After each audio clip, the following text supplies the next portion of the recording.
अस्सलाम वालेकुम बच्चों। पिछले लेक्चर में हमने देखा था इलेक्ट्रिक फ्लक्स, और इलेक्ट्रिक फ्लक्स जो है वो हमने देखा था एक सरफेस में से फील्ड लाइंस के पास होने का नाम है।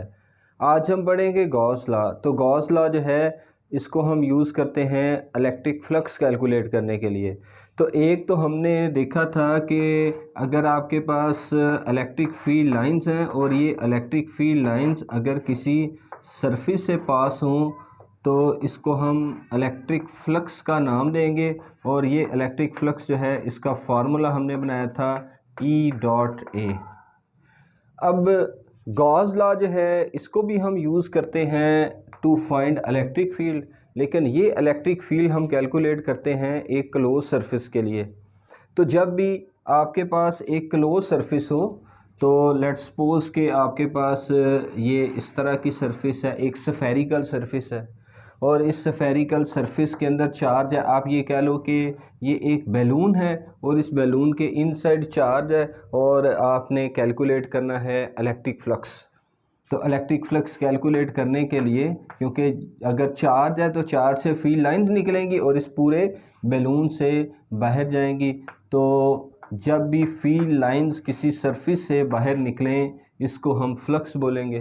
तो अगर आपके पास एक क्लोज सरफेस है, क्लोज सरफेस के लिए फ्लक्स कैलकुलेट करने के लिए जो फार्मूला हम यूज़ करेंगे, जो तरीका यूज़ करेंगे, वो होगा गॉस लॉ।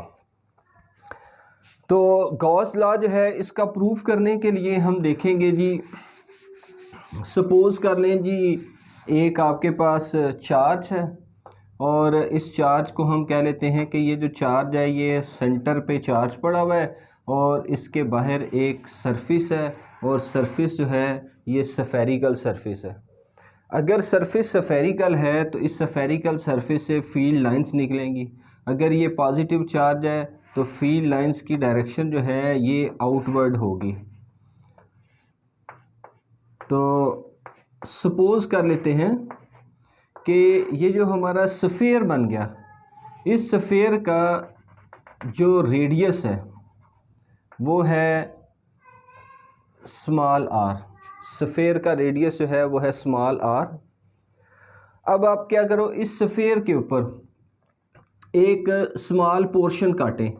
तो अगर आपके पास जैसे एक फुटबॉल होता है, तो फुटबॉल जो है इसके ऊपर जो है जो पैच बने होते हैं, तो ये जो पैच है ये एक छोटा सा एरिया जो है वो हमें बताते हैं। तो ये आपके पास एक एरिया, इसके साथ जो है आप कह लो कि ये एक दूसरा एरिया है। अब ये जो बहुत सारे एरियाज़ जो हैं इनको अगर हम कैलकुलेट करें, इनको अगर हम ऐड करें तो हमें एक फ़ुटबॉल जो है वो मिल जाएगा। तो इसी तरीके से अगर आपके पास ये सफ़ेर है, इस सफ़ेर के ऊपर एक स्मॉल पोर्शन जो है वो काटें। तो लेट्स सपोज सफ़ेर की सरफेस के ऊपर एक हम स्मॉल बाउंड्री जो है वो बना लेते हैं, और ये जो स्मॉल बाउंड्री है, ये स्मॉल बाउंड्री जो है इसका जो एरिया है, इस एरिया को हम नाम दे देते हैं, एरिया जो है वो है DA। और इस एरिया की जो डायरेक्शन होगी ये होगी परपेंडिकुलर टू द सरफेस। इसको N यूनिट वेक्टर से जो है वो डिनोट कर दें। अगर आपके पास एक सरफेस है और इस सरफेस का अगर एरिया A है, तो इस सरफेस की डायरेक्शन फाइंड करने के लिए इसके ऊपर हम N यूनिट वेक्टर जो है वो ड्रा करेंगे, जो कि इसके ऊपर परपेंडिकुलर है। अब अगर ये चार्ज है तो चार्ज जो है इसको आप कह लो कि चार्ज Q है, और जब चार्ज होगा तो चार्ज की वजह से फील्ड लाइंस निकलेंगी। अब ये जो फील्ड लाइंस हैं ये हमने कैलकुलेट करनी है इस सरफेस के ऊपर। तो लेट्स सपोज ये जो फील्ड लाइन है ये पास हो रही है इस सरफेस से। तो सरफेस से जब फील्ड लाइंस पास होंगी तो इसका मतलब ये है कि हमारे पास फ्लक्स जो है वो जनरेट हो जाएगा। अब ये जो फील्ड लाइंस पास हो रही हैं, इन फील्ड लाइंस की जो डायरेक्शन होगी, फील्ड लाइंस की डायरेक्शन को हम रिप्रेजेंट कर लेते हैं R यूनिट वेक्टर से। तो अब आप देखो कि ये जो मैंने सरफेस ड्रा की है,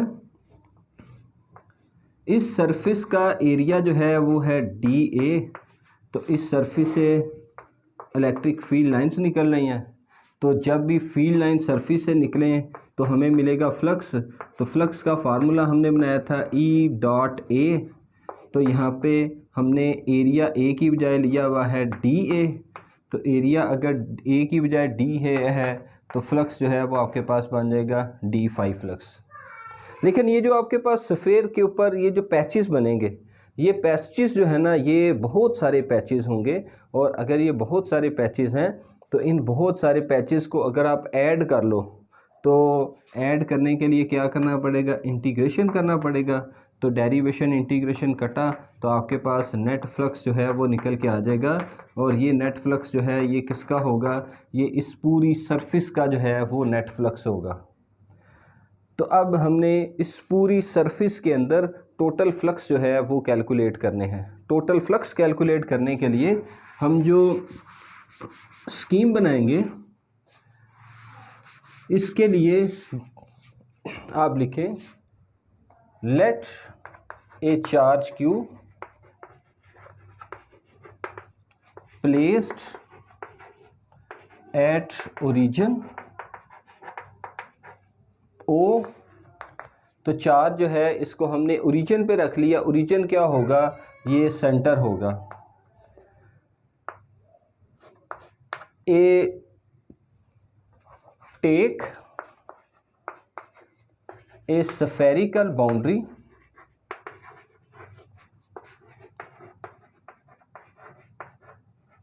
or surface around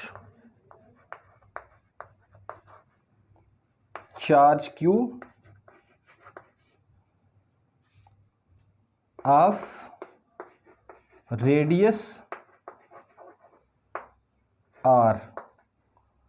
तो रेडियस r है इस स्फेरिकल बाउंड्री का। Draw small patch on the spherical surface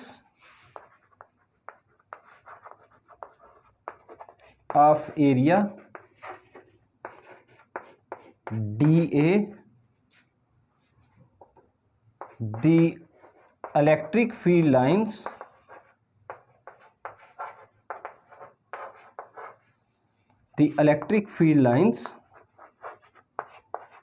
passing through this dA area is E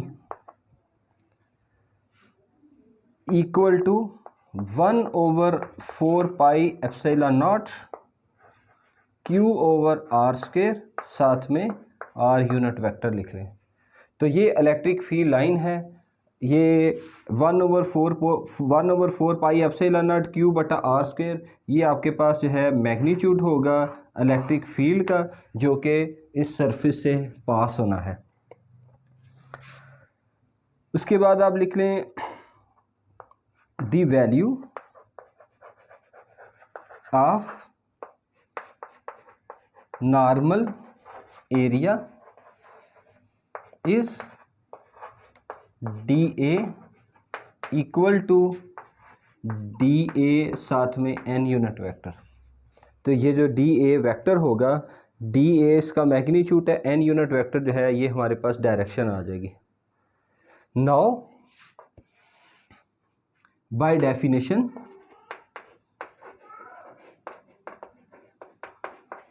of electric flux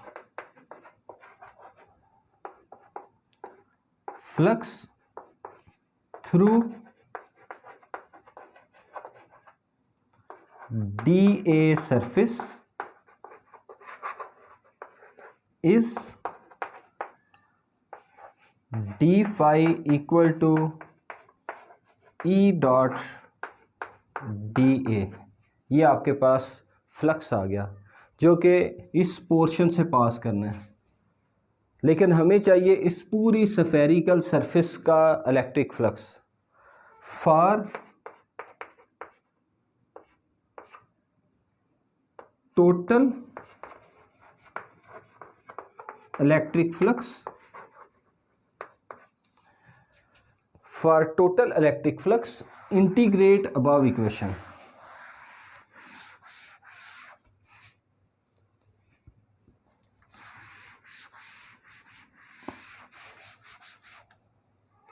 तो इसके लिए D phi equal to E dot D A, इसको आप क्या करो इंटीग्रेट कर दो। डेरिवेशन इंटीग्रेशन कट गया, जब डेरिवेशन इंटीग्रेशन कटेगा तो आपके पास आ जाएगा net flux phi equal to integral E dot D A. और ये इंटीग्रेशन जो है ये किस पे है, ये इंटीग्रेशन जो है ये हम ले रहे हैं एक स्फेरिकल क्लोज सरफेस के ऊपर।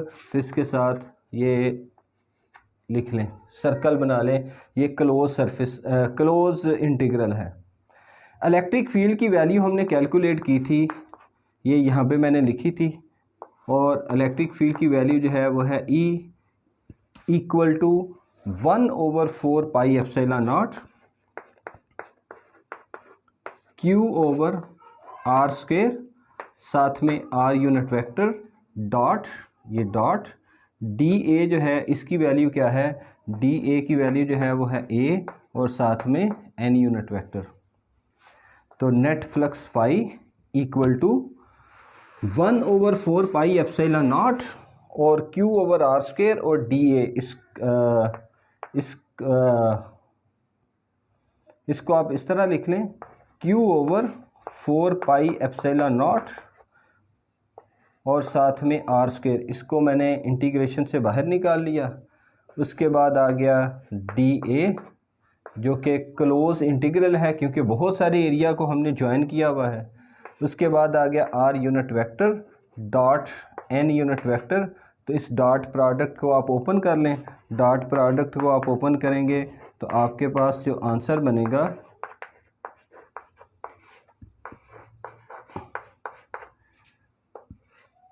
R यूनिट वेक्टर इसका मैग्नीट्यूड, N यूनिट वेक्टर इसका मैग्नीट्यूड इनटू कॉस थीटा। तो A डॉट B का फार्मूला होता है,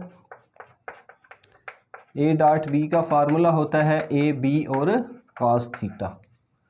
तो यहाँ पे हमने R unit vector N unit vector into cos theta इसको ओपन कर दिया। और कोई भी जो यूनिट वेक्टर है उसका मैग्नीट्यूड हमेशा 1 होता है। अब इस डायग्राम में अगर आप देखो,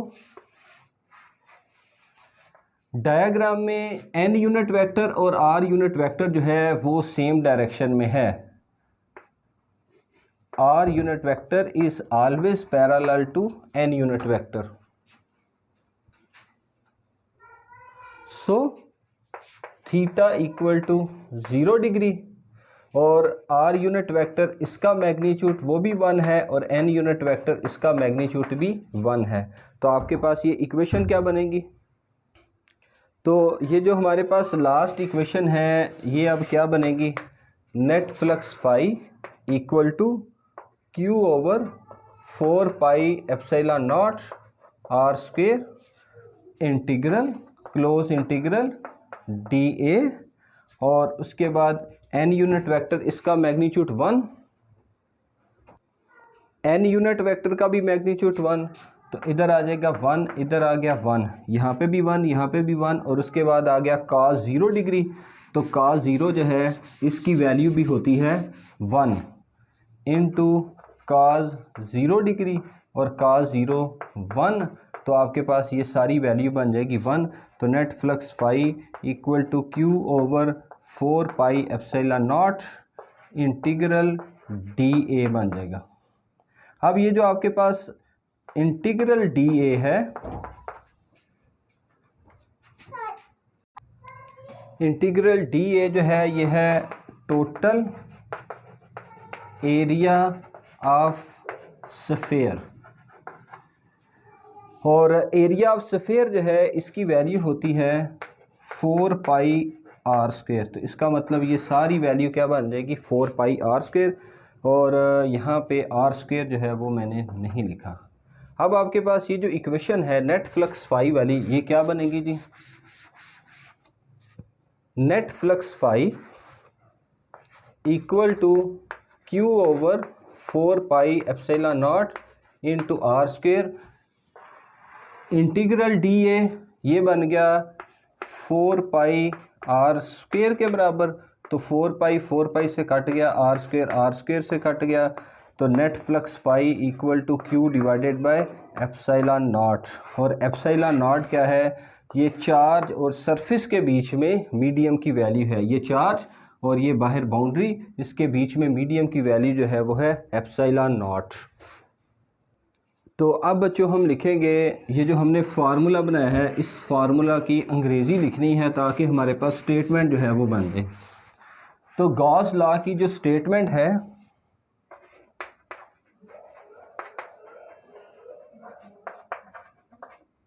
स्टेटमेंट है द नेट फ्लक्स, और कौन सा flux? Electric flux. The net electric flux is equal to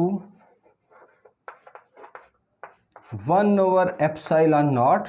ये 1/एप्सिलॉन नॉट, यानी इसको मैं इस तरह से भी लिख सकता हूँ one by epsilon naught multiply by Q.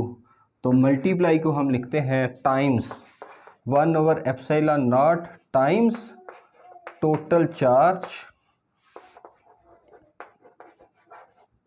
Enclosed in the closed surface.